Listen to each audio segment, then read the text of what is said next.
Yes, hello everyone.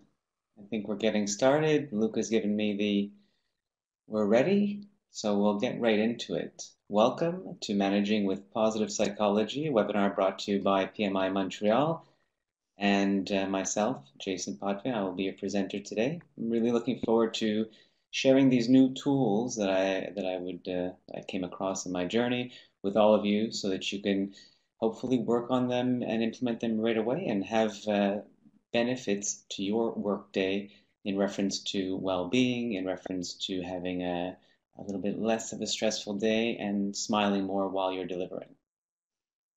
If you have any questions, I've noted you can write them in the conversation or jot them down. We will have a Q&A session at the end. So let's get right into it. Just a little background. I've been with PMI since did my PMP back in 2003. Mostly technology. I've been project managing since then, a little bit all over the world, IBMs, banks, and through my journey as becoming a project manager and after 10 to 15 years of practicing, I realized that there was one fundamental flaw in our training and our methodologies, and that it didn't really incorporate proper tools to manage the human side, the psychological side from all of the stress that we endure day to day. So while doing a master's overseas in project management, I did sort of a literature review for a PhD and came across this new domain of positive psychology, which just started around the year 2000. So fast forward, I felt it was more of a necessity to bring this into the corporate world to help my fellow project managers and peers out there. And so right away began to create a training around it and operationalize the material so that we can get it out into the companies, into your hands and your leaders' hands, so that some positive change can occur. What this positive psychology is really the scientific study. So it's definitely not anything fluffy. Everything that we'll be talking about today has gone through the scientific approach with credibility and rigor. And what they study is optimal human functioning, which is kind of cool because it's instead of figuring out and putting all their emphasis into what's going wrong with you, as in mental illness and the myriad of other non-fun topics that they would talk about. These particular researchers kickstarted researching into what goes well with people, what makes them happy, what makes them successful. And it brought forth a really rich body of knowledge, which once again started around 2000, or at least rekindled in the year 2000, and has been on what they would call a J curve ever since. What I find most impressive about this and what I think appeals to project management is that it actually provides the processes and the conditions to develop the benefits that they talk about. Now, as a project manager, I think we all kind of are familiar with processes, sometimes more so than not. But in this case, they, or at least I, try to keep everything very simple. So these are simple practices that you can bring into your day to day in order to get that value out for yourself. And a bit of background on psychology, because I find psychology, when it's brought up in the workplace, has a bit of a stigma to it. Pardon me, I'm just being asked to refresh my page. Yours, Jason. I think the audio may be a bit more clear now. Let's get back onto so psychology, or positive psychology as we were discussing, which is studying what goes well with people and what makes them successful. If we took a kind of step back and understood, well, where did psychology come from? And where it started off, at least in Canada, in the early 1900s, 1930s. And when they first started, believe it or not, all of the researchers involved were very keen to be studying, yes, the cure for mental illness, but as well, what makes life fulfilling and enriching, and also what makes what nurtures people's talents and their strengths. Now, this was a beautiful mission statement moving forward, and unfortunately, after that, we hit a lot of the, starting dirty 30s, the world wars, which completely taxed the system for psychology as a discipline, as a study. And by by by let's say the mid 1950s, there was absolutely no money other than to look into how do we take care of these mental illnesses? How do we fix post-traumatic stress disorder and anxiety and depression? Because it was coming back in groves from all of the war veterans overseas. Now, moving forward, industrial era, etc. Today is a very different game. We are all now in large, or at least we're all in companies, we're in industries and organizations with other people, and it's not the same sport. We're not at war, or at least we hopefully are not thinking that we're at war. So we have to find ways in order to break free from that old paradigm, and the researchers in the positive psychology world have kind of put this together to assist us.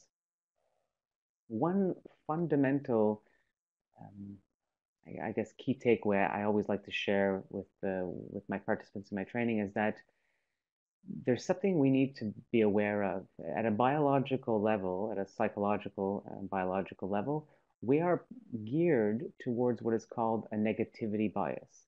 And what this is that back in the day, that's why I have a slide with a caveman and saber tooth. The reason why we as a species of human beings evolved and were able to evolve to who we are today is because we used what was called the negativity bias in the sense that we had to protect ourselves to ensure that we were able to um, eat, sleep, procreate, and pass on our genetic code. So at a very basic biological and primal level in our primitive part of the brain, this negativity bias is quite real. And researchers have studied in-depthly the kind of problem that this brings up, not just in our personal lives, but in organizations. Because what the negativity bias suggests is that we have this tendency to overscan for at least look like we're trying to focus. We want to see where is that saber-toothed tiger, where is everything, where is the fire coming from? Not just that, we overreact to it because it becomes so real to us, even though it could just be a perspective or a perception of things. And also, we recall it because it becomes very emotional, so it sticks to us like almost like a super glue. It's sticking to us. Now, through the research, they've come up with kind of a ratio of how, on average, how often we're going to act like this. And I'm really curious from an engagement perspective to ask all of you. We have Luke has assisted today in the webinar to put together a poll. So with the software, we wanted to ask and poll all of you, what do you think on an average that is the ratio between negative and positive thoughts that come into your head on a day-to-day basis? So let's say you walk into a room, are you going to notice, or better still, your boss has given you an evaluation and he's wrote positive and negative things. What are you going to look for first? What's going to stick to you, and what type of ratio? So as we see the sondage results coming through, this is it's always curious. So now the first number, of course, being negative and the second being positive. I'll give it a couple more seconds and yeah, as a group, it looks like you have a collective intelligence, intuition around this thing. It is 3-1 on average.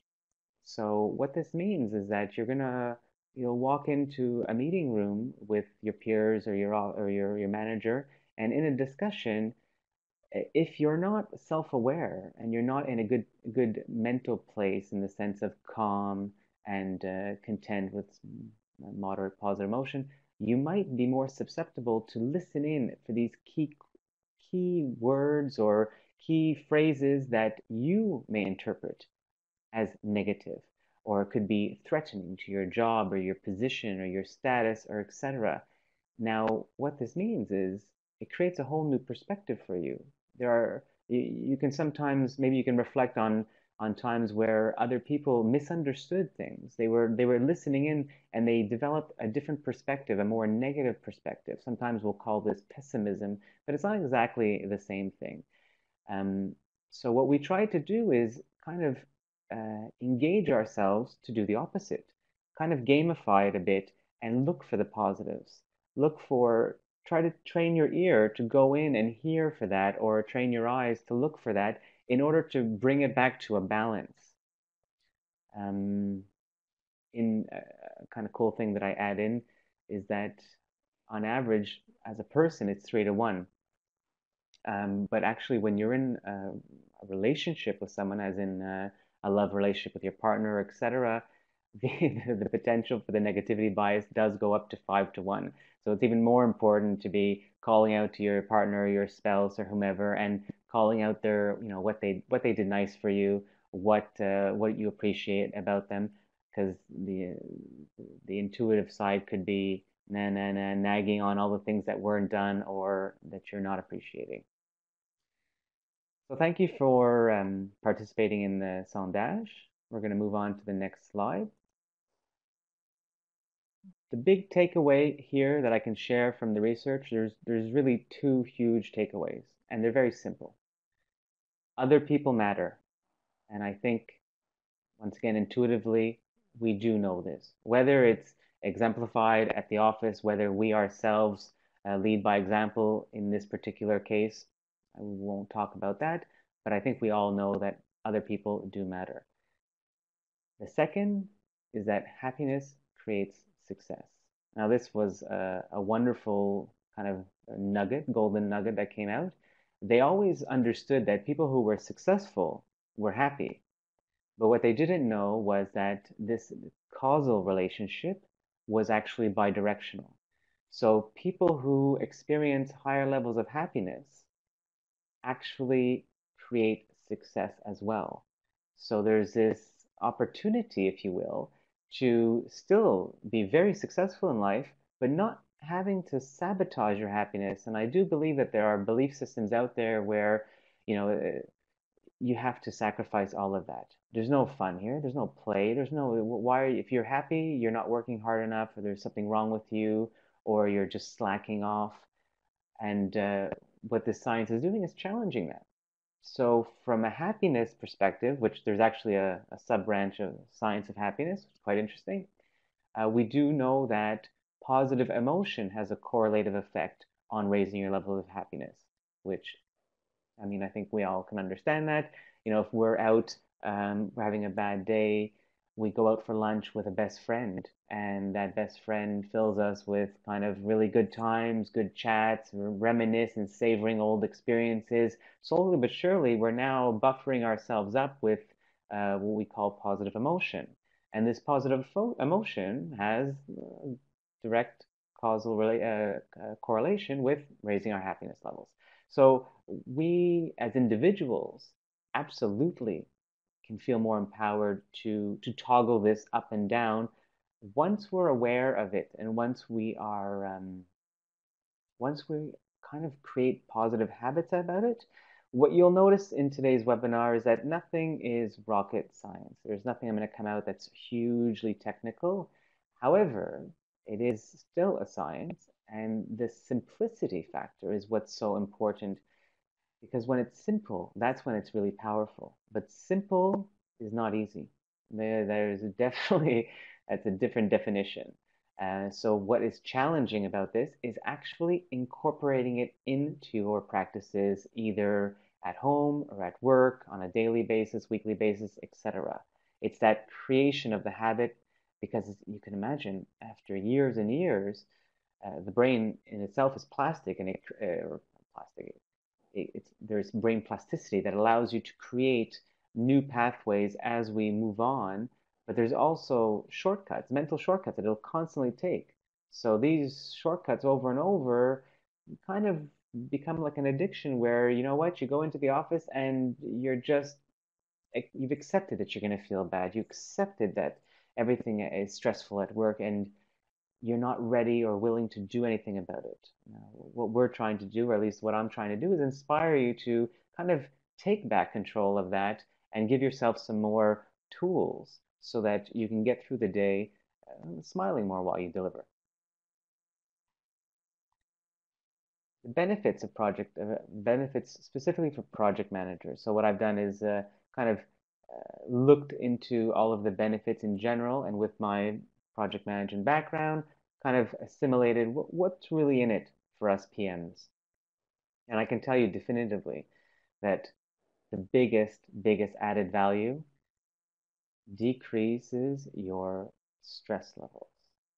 I'm currently training at a large international retailer here in Montreal, head office Montreal, and I'm in the technology division doing several teams. And it's incredible how out of I think it was 4 or 5 teams I've got, the PM team, highest stress levels.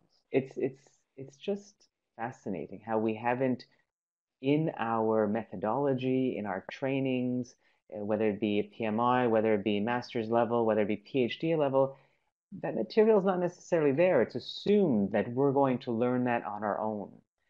So stress levels with implementation of these particular practices coming from this research world can definitely decrease your stress levels, definitely decrease the amount of burnouts in organizations. Sickness goes down as well because when you feel more good and less stressed, it's not taxing your immune system, which means your immune system is more healthy and able to fight off flus and colds. And they've researched and tested this, replicated many times. Take people who are angry and sort of sad and all this negative emotion. They take people who are upbeat, happy, and feeling really good, and they give them a bit of a flu virus, and they see what happens. And repeatedly, over and over, the people who are filled with more negative emotion, dealing with more stress on an ongoing basis, come down with the flu cold immediately, or at least immediately, I should say. They come down with it in a higher probability than the individuals who have low levels of stress. So moving on, what else is great for SPMs? Increases performance, increases engagement, and retention. Now, this is important for us as an individual being the PM, but even more so, and probably in a higher probability, in reference to the teams we manage. So using these practices can also raise the engagement in the assigned team members that you have. And I know a lot of us PMs, we can have teams up to 50, 100 people. So engagement is critical for delivering results. Performance, we can see that in what they call states of flow. Um, I guess what I should share here is that positive psychology pulls from lots of other positive discipline research bases. So let's say neuroscience, science of happiness, sports psychology, and sports. What else we have? General psychology. We have even psychology in the workplace, organizational development. So it's kind of these practices are also domain specific, and depending what your requirements are, and we always have to go back to the requirements, will determine what the solution could be in reference to which practices you would implement and incorporate. Um, we see definitely an increase in customer service. This is both internal and external from the studies that are done. And I think that's pretty intuitive too. I recall a lot of times getting positive feedback because I was more of a happy PM and more of a kind of making people feel good while they're working. And what happens to that is people come to you at that point. I liken this to what we call a heliotropic effect. So, with reference to flowers, like a sunflower is going to go towards what nurtures it, which is the sun. So, if the sun's behind, the sunflower is going to turn and go towards the light. We as human beings, being organic, do pretty much the same thing. We go towards what pleases us, what makes us feel good. So internal and external satisfaction of customers, they like working with you. They're happy with it. They're able to communicate and give feedback without feeling they're going to be judged, etc. Pro-social behavior increases, which is a big win because this is what's developing high quality connections at work, which is a knock-on effect. High quality connections contribute to higher levels of resilience in the workplace, which lowers your stress, burnout levels, etc. Lets you bounce back quicker. And lastly, we're all engaged to solve problems, and using this material increases your cognitive flexibility and your levels of creativity because you're now calming yourself down, accessing not just primitive parts of your brain, but the most highly evolved, most effective executive function, if you will, of the prefrontal cortex, which is giving you more of this creative thinking and problem solving. So that is a bit of the overview of positive psychology. I wanted to really get into giving you practices that you can take back. There's always ways you can learn more about the science of positive psychology, but no better way than to actually try it and experiment with that. So we have three practices today that we're going to discuss. And the first is mindsets. Perhaps some of you have come across mindsets before. This research comes from a Dr. Carol Dweck, who's been researching this, I think, probably 20, 30 years now. And a lot of it came from working with children in schools. And then it evolved and evolved and into the workplace. So what we look at when we talk about mindsets is that her research can be distilled down to two primary mindsets that people engage with. Now, I'm not myself, the science, everyone, we don't talk about labels. We don't label people. It's very inappropriate. People are dynamic. So what we're talking about here is that at any point in time, someone can be tapping into either a fixed or a growth mindset.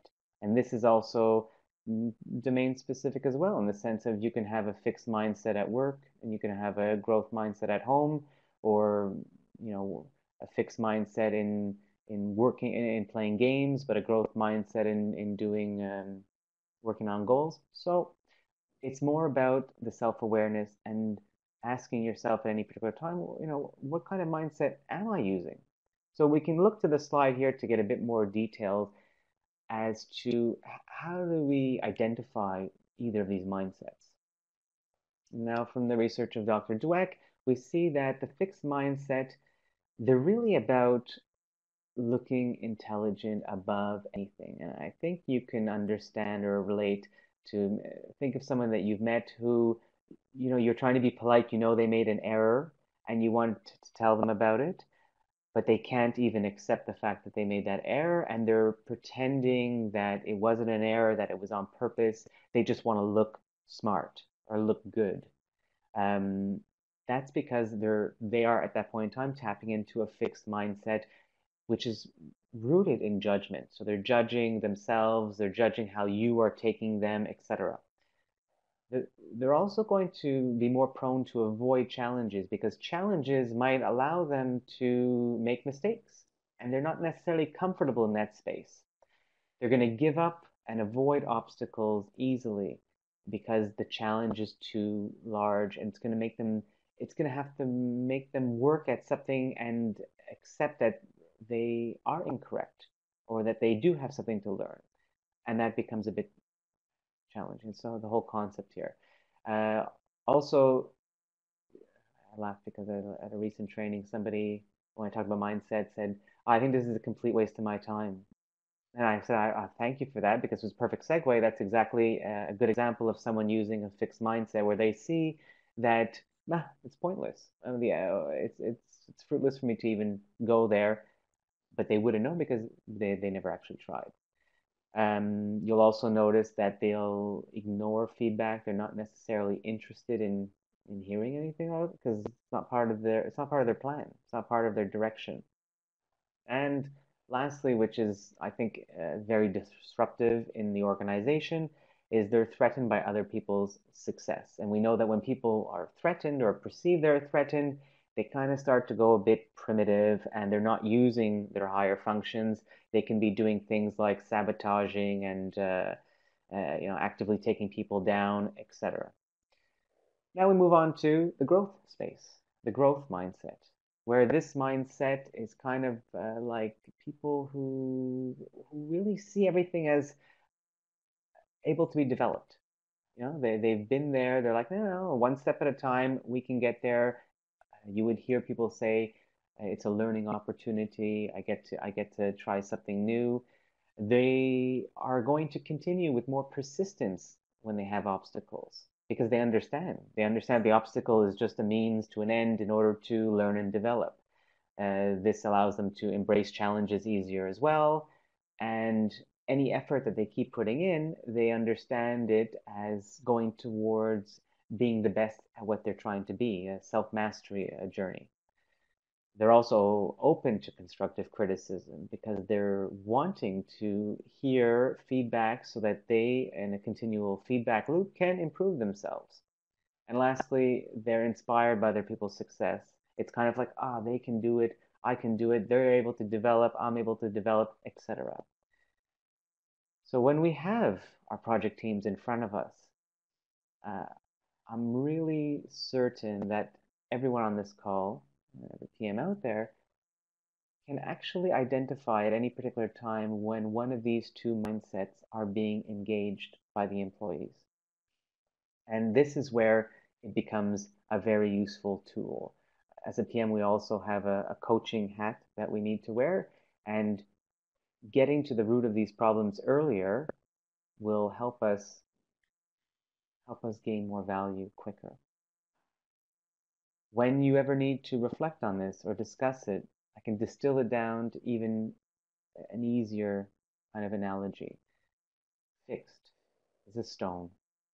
It's kind of like you're not growing, you're not developing, you're not moving. It is something completely static, and no matter what, they're not going to change at that point. And the journey to bring them over to the growth is really the analogy of anything organic, anything a plant, a human being, anything that's growing, a muscle. You know, I find with the mind and body, there's so many similarities, if not all connected, but you can easily talk about training as you would be training a muscle. You don't get big biceps by just looking at them. You would go into the gym and every day you would do different bicep exercises. You would increase the weight. You would go more often. You would stretch, repeat, rinse, and it works. So that is how I communicate this to individuals. And it's not in a way of telling them you're doing this incorrectly. It's a dialogue effect. It's, are you aware?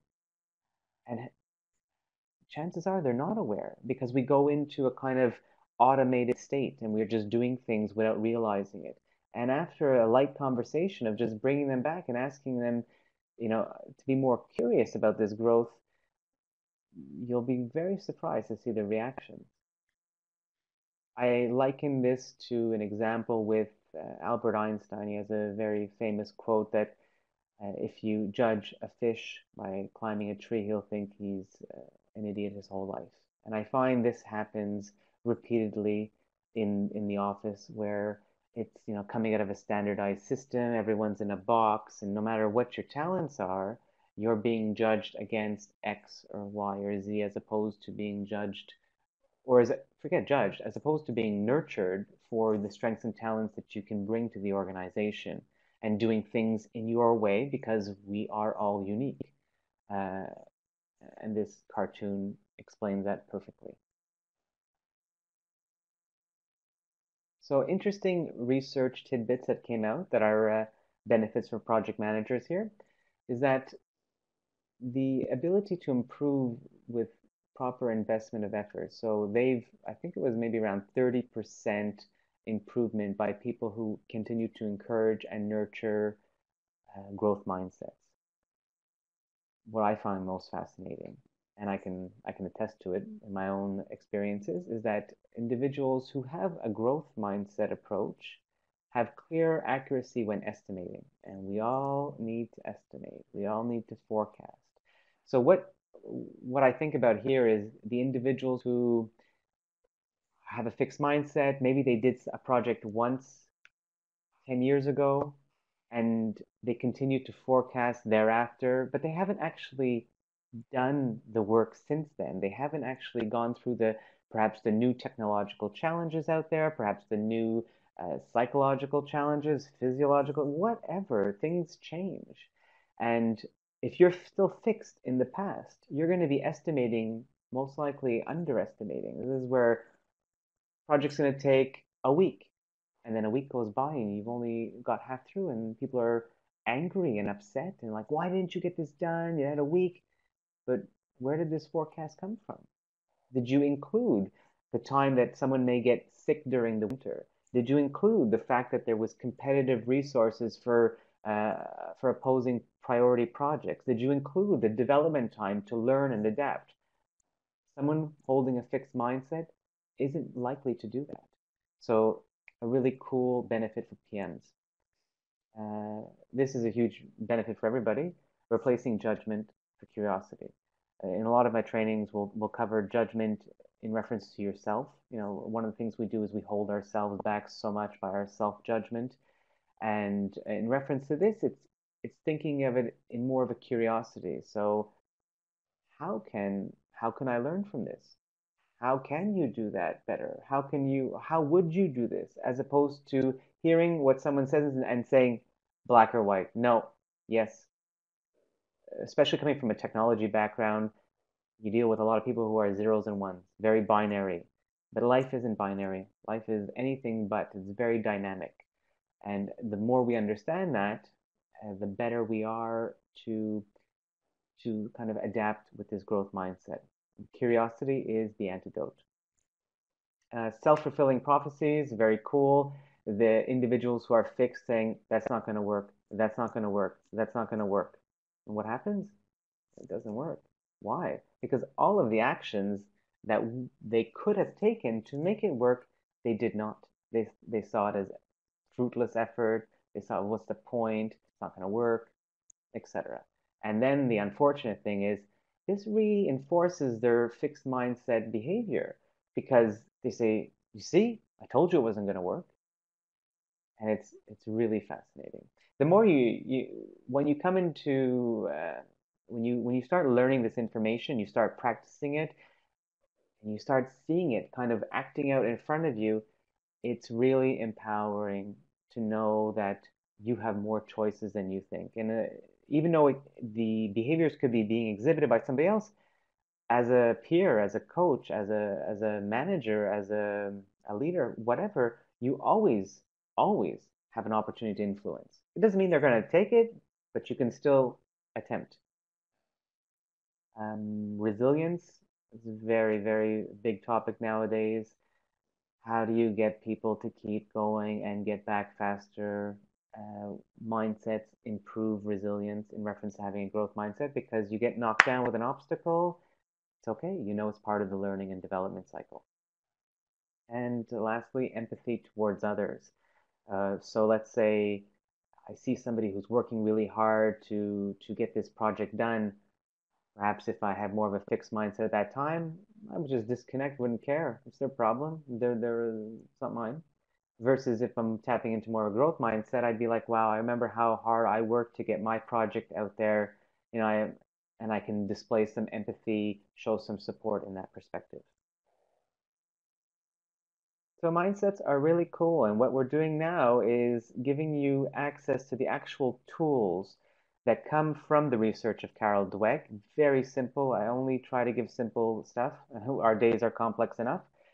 So it's a four-step process in order to help implement within yourself a growth mindset, or if you're coaching others or influencing others, you really want to listen. This is very big on the self-awareness. All of these practices are on self-awareness. So listen in. Am I judging right now? Am I taking this fixed mindset? As soon as you see it or hear it as a fixed mindset, you got to snap and switch to a more of a learner approach. This is conscious choice here. You have to be working at this until it becomes a habit. So now you're challenging yourself. What can I learn from this? As opposed to it's pointless. It's not worth my effort. It's not going to work. Switch it up. All right. So this has happened for a reason. What am I meant to learn here? What can I learn? How can I make this work for me better? And then when you come up with that why or that reason, take the action. Very, very simple. Doesn't mean it's easy. So we're going to leave you with these 4 steps, whether you jotted them down or not. I believe Marie-Hélène will also be giving you out some kind of cue cards that I've left with reference to this, and I believe the presentation will be available as well. So let's move on to the next subject. The next tool is mindfulness, which definitely helps for all as a baseline or a sort of foundation for all of the other practices because mindfulness increases your self-awareness. And mindfulness is becoming more and more popular. I'm probably thinking you've heard about it even at PMI. I know some of the conference, some of the speakers had talked about mindfulness at the last conference. And today I'd like to actually go through a practice with you. So I just want to set the tone for what we mean with mindfulness practice. Not quite yet, Luke. Is that all right? Can we go back to the slide? We'll do that during the practice.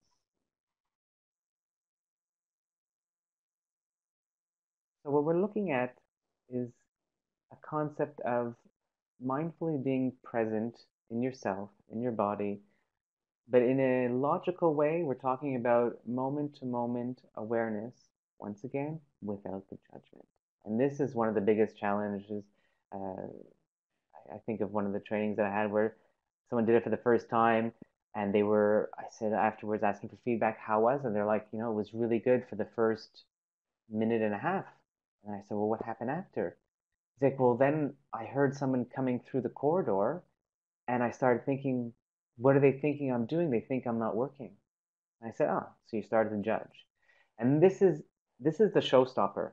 As soon as you start judging, you're nowhere in the present. You're in the past, you're in the future, you're in something that hasn't necessarily happened, but you're not really experiencing the moment. So this non-judgmental awareness is really key, and it's so key and so powerful. I mean, there's many applications to mindfulness. One that I love the most, which is less PM related, more about the power of mindfulness. So this particular researcher, Dr. Ellen Langer, did what was called a counter-clockwise experiment, and she basically took people in their 60s, 70s, and put them in a kind of back in time scenario where they redid the settings of their rooms and everything so that it was 20 to 30 years earlier. And the studies were replicated in different parts of the world over and over. And every single time, the studies demonstrate that the participants have improved mental health, physical strength, cognitive abilities, youthful appearance, all because they think and they're mindful that they were back 20, 30 years ago. Why I feel this is so powerful? Because this is exactly how we act at work. Sometimes we get so focused and mindful on the stress, on the problems, and it exasperates it. It makes it even more real, more powerful, which kind of like a poor use of mindfulness without intent. People don't even realize they're doing it. So if we can get people to get more into mindfulness, to calm themselves down, and you can see this in companies like Google. Google during one of their an original employee that we see here, Chad Meng-Tan, had put forward in one of their FedEx days that he was very passionate about mindfulness and wanted to put together a training for that. And from then to today, everyone at Google uh, can can access this free training because they understand the power of being able to self-regulate and calm yourself down, especially mentally. It's like giving yourself a little bit of a mental beach time so that you can calm everything down and think more effectively, think more clearly, think with more executive functioning because you're engaging the higher resources of your prefrontal cortex and not in this kind of fight, flight, or fright syndrome where you're only working out of your primitive limbic brain and making possibly poor decisions. So we see Google's on board. I think a couple other ones like it was Instagram.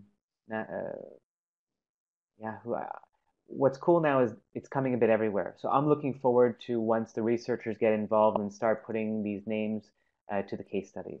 And I know the organizations that I'm going into teaching training mindfulness is working extremely well. If we want to distill it, I always like to take it down simple, mindful or mindful.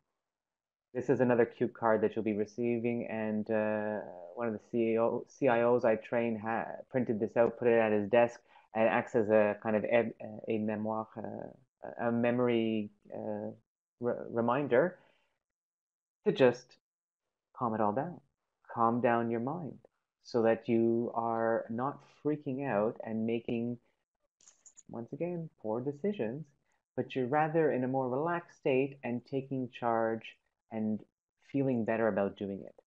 So what we see in this picture, the parent, they're nowhere but the park right now. They are with the mortgage, they are with the bank, they're with their problems, and I think we can all connect to this scenario where the child is really mindful, being present just there in the park, beautiful sun, beautiful flowers, and nothing else. This is kind of where we would practice to get. And we don't try to get there day one. It's not about perfection. Perfection doesn't exist. We practice for progress. So a little bit trying to clear that kind of bubble going on in your head with all of that noise and just clear it out a little bit at a time, a little bit at a time until you're able to focus on just being present. Benefits, the self-awareness, self-compassion, key. You can imagine decrease of anxiety, all this, because you're just kind of breathing through it, breathing out the anxiety. Because the lack of stress in the body, your immune system's now getting better. And as I mentioned, you're thinking with your higher executive functionings, is activating your prefrontal cortex. We're looking at more flexibility with respect to your emotions, your cognitive abilities, the creativity, because everything's being juiced up. You're accessing at that point literally your whole brain, and they see this through the science by looking at fMRI scans, so magnetic resonance machines that are looking at pictures of the brains and seeing how they light up when someone is highly stressed, when they're doing a mindfulness practice, etc. They've done it with Buddhist monks and whatnot. And I love the fact that it can change our perspective. I mean, sometimes perspective is everything, right? There is no reality. People can come and say, this is how it is, but no, that is not how it is. That is one person's perspective. You can have a collective perspective. And being able to calm yourself down, to take a step and say, well, what does it look like from over here? What does it look like from down here? What does it look like from up here? Will give you more options when it comes to problem solving. This is a quick 1 minute. I threw this in case we had time. I think we're going to pass this, Luke, and I can give out the link with Marie-Hélène. It was just a 1 minute blurb on how Hugh Jackman uses this. He's not a PM. I would love to have more PMs have some kind of talks online. We'll get to that, but Hugh Jackman's a big fan of meditation. He's been doing it probably the last 20 years and attests to it being everything for his success. Now, how can we as PMs in the office or at home practice it? There's many different ways. I don't like to be prescriptive. This is about being descriptive. So there's audio guided tools you can use. There's video. There's listening just to your breathing, which is kind of like a compilation of what we do with the audio guiding. Or in a mindfulness group. You know, a lot of people go to yoga. That's kind of incorporated in the same thing at sometimes during the practices. Going out in nature. I went on a hike in the Adirondacks this summer, and it was incredible how being up in the mountain by yourself, there was no sound. It was completely empty and blissful in that sense. So being present and mindful, hearing nothing but maybe a wind, or it's incredible. All that noise is what we want to try to slow down, and at your desk or in your chair. So now I would love for us to go through a little 2-minute breathing meditation. So for all of you who are able to enable this, I invite you to follow along. It's going to be an audio guided meditation, and I'm sure you will come out of it feeling very refreshed and hopefully more effective for your afternoon. Let's give it a shot. Begin by bringing your attention into your body. You can close your eyes if that's comfortable to you. You can notice your body seated, wherever you're seated, feeling the weight of your body on the chair, on the floor.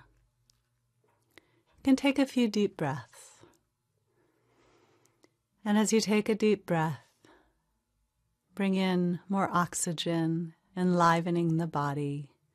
And as you exhale, have a sense of relaxing more deeply. You can notice your feet on the floor. Notice the sensations of your feet touching the floor, the weight and pressure, vibration, heat. You can notice your legs against the chair, pressure, pulsing, heaviness, lightness. Notice your back against the chair. Bring your attention into your stomach area. If your stomach is tense or tight, let it soften. Take a breath.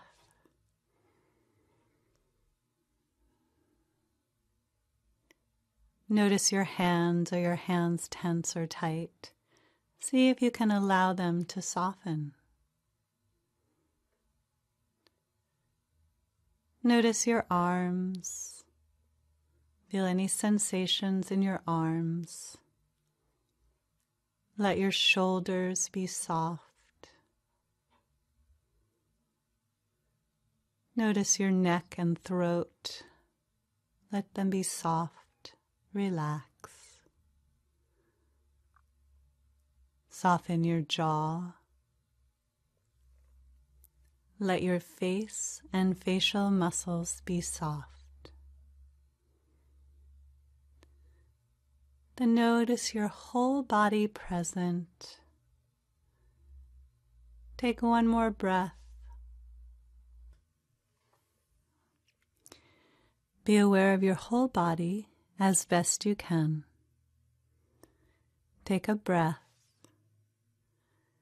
and then when you're ready, you can open your eyes.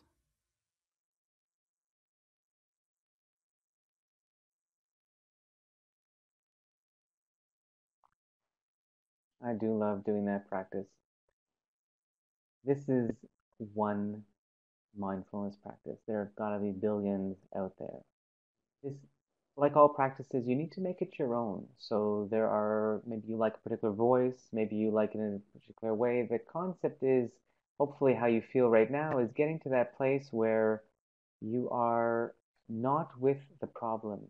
The problems are not kind of suffocating you, but you've now breathed in a bit of calmness to put some space between you and the challenges that are going on around you.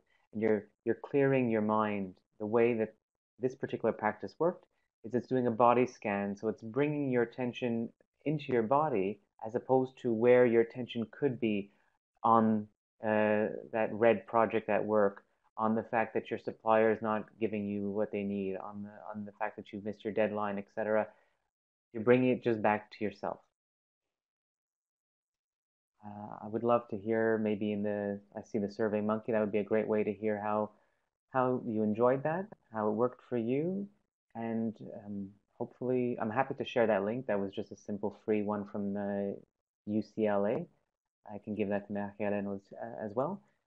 But once again, make it your own, do a Google search. There's some applications out there like Headspace, a bit pricey from my perspective, but it's all about how you incorporate this. Now, lastly, I love to end on our last practice, which is gratitude. American Thanksgiving is coming up. Of course, we're all Canadians, but it's a good time to kind of resensitize ourselves to it. Gratitude is hugely powerful. So I really came out with this 3 simple practice, but they're all the heavy hitters. They're the ones that make the best kind of bang for your buck. How do we implement gratitude?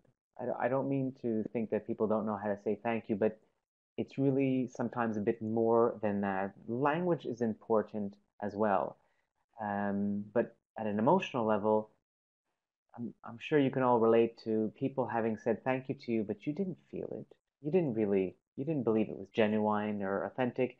And that's a really poor use of attempting to use gratitude because you're actually doing the inverse. You're negating the effect and you're leaving some level of toxicity in the person when you were meant to be leaving them with appreciation. So if you're going to do it right. And it's about being genuine. You don't have to make things up. This is kind of a gamification as well. A challenge. There's always something. Even someone that you may not appreciate at work, they may be wearing a nice pair of shoes. They may have a nice bow tie. I have no idea. It's for you and you can find it. Just be authentic about it. Be genuine. The more personal you can be, the more creative is always a kind of added touch to make this gratitude feel even more. Think of gratitude as it is a positive emotion. So why you're using gratitude is to increase your level of positive emotion. And as we explained or talked about earlier, positive emotion increases your happiness, happiness increases your success. Lastly, no, not lastly, detailed with the process praise. Now, this is something also that came out of the research of Carol Dweck. It's kind of cool. So instead of just saying, yeah, thanks, you're awesome. I mean, it's better than nothing, absolutely. But if you really want to pump up your game and you really want to fill someone with that appreciation, appreciate the effort they put into it. We call this process praise. So someone does a great job for you. You turn around and say, hey, thanks, great job. And you walk away. An alternative would be, hey, looking them in the eyes, being open and authentic. Thanks for the great job. I really appreciated how you put in that extra effort and went through it a 3rd time and found those mistakes. Now, if you see what I'm doing there, I'm getting to a level of detail that's really calling them out on something that they did. This is all because of what the effort they did. If these are efforts that they put in that you want to see more of, because you're the leader, you're the manager, even better. We call that a bit of positive reinforcement. You're reinforcing the behavior that you do want. And be consistent. You're gonna, once you start getting into gratitude, just keep doing it. You're always gonna feel good by doing it, and people who receive it are most likely always gonna feel good. This is a really cool practice I've been doing probably the last 6 years. Started it while I was overseas in Australia, brought it around, works everywhere. Starting a team meeting or any particular meeting where I feel this is relative by throwing it into the agenda, a quick 5-minute starter. Depending on how many people you have to control the agenda, of course. But you just go around the round table. I remember being at so many organizations where it's like, yeah, hi, I'm Jason Podvin, I'm the project manager. Hi, It's like, did we just waste that time? We could have read that. Now, asking somebody, what's one thing that you're grateful for today? One thing that you appreciate that happened in the project? One thing that happened well, that did good in the last week? Now you're bringing people to a place that they're not used to being in a workplace. They're tapping into a positive emotional kind of mindset, frame of mind at least, and they're accessing more of their brain because they're calm and they think, oh, wow, I can talk about this. I'm not in a kind of threatened place here. So this is the 3rd handout that we give. I would encourage you, try it out, do a practice, and see what happens. This is all about experimenting as well. I'm pretty certain it's going to work out well. It's going to depend on your organization, your people, how you implement it, and how you lead with example. We've got a couple minutes for a Q&A, just 5 minutes, so I'll have a look. and see. Luke, any questions anywhere, or does anyone have anything in the chat? I don't know if we can do the hand raising as well. Je ne vois pas pour l'instant de questions. On peut quand même inviter tout le monde à prendre le temps de rédiger ces questions-là. Enfin, j'en vois une dans la boîte de conversation, Jason. Look at the chat box. I think there's something that came in. Well, yeah, well done, Jean-Paul. Someone's got to do it, and it's all in how we approach it. The reason why I went down this angle is because it is scientific. It's very hard for someone to argue with things that are science-based. And all we want is to just try the practice. We're not suggesting huge organizational reform, especially when it's an organizational culture that's very toxic, very negative. Cultures take years, 3 to 5 years to change. Look at what you have in your sphere of influence as a team. Just work on your team. Just work on the couple people around you if you want, and then let it grow from there.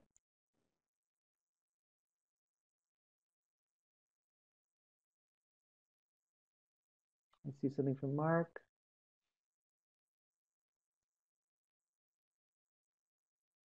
Yes, yes. So I think we're going to see over the next 5, 10 years lots of changes in evaluation processes for annual development plans, etc. This has never been taken very seriously, and what I believe we're going to see, what the research trend is looking at, is that we're going to start building people up to look towards their strengths, develop their natural talents that align them with organizational goals, and especially leveraging corporate values. Values work is a huge component that raises value. It's like people go into corporations or companies and they don't really think the values are important. Sometimes the leaders don't even realize it, but our brains are value processing machines. That's how we make all our decisions. So I think values and strengths, those are the things that are going to be start coming into the annual um, evaluations. Judgment, I don't want to say judgment is useless. I just think we have been over exercising judgment without proper use. So accountability is what I would consider. I think that's extremely important. We need accountability. So working with people to be accountable and them themselves. People are more accountable, more engaged, more able to persist and complete their goals when they are intrinsically motivated, when their values are aligned, when their strengths are aligned. And this is where I think the organizations have to move towards, because throwing money at people is just not working. The research world has shown that over and over.